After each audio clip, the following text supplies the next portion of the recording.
Est-il bien raisonnable de croire en la Bible? Avez-vous déjà été induit en erreur au sujet de quelqu'un? Vous avez peut-être entendu certains parler de lui ou le citer. Vous vous attendiez à le trouver antipathique, mais en apprenant à le connaître, vous vous êtes rendu compte qu'on vous l'avait présenté sous un faux jour. C'est ce que beaucoup ont vécu en rapport avec la Bible. Les personnes instruites ayant une mauvaise opinion de la Bible ne sont pas rares. Savez-vous pourquoi? Ce livre est souvent présenté ou cité d'une façon qui semble contraire au bon sens et à la science, ou totalement erronée. Serait-il possible que la Bible ait été présentée sous un faux jour?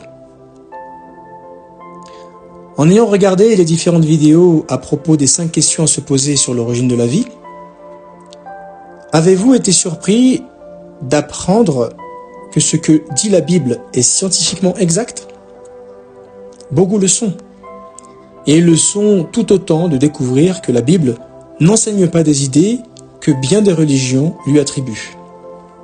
D'après certains, elle enseignerait que Dieu a créé l'univers et toute vie qui s'y trouve en 6 jours de 24 heures. En réalité, rien dans la Bible ne contredit les estimations scientifiques de l'âge, de l'univers ou de la Terre.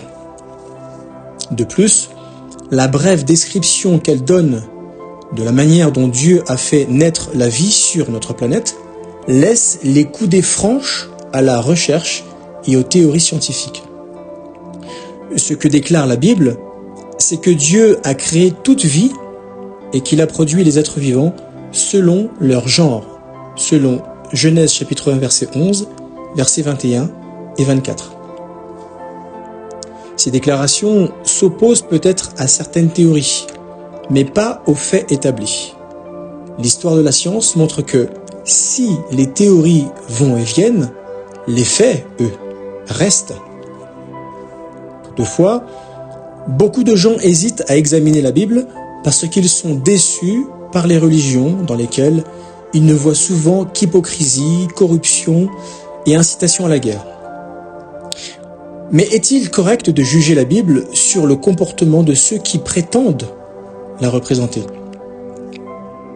Nombre de scientifiques sincères et pleins d'humanité sont horrifiés de voir comment des fanatiques violents se servent de la théorie de l'évolution pour justifier leur visée raciste.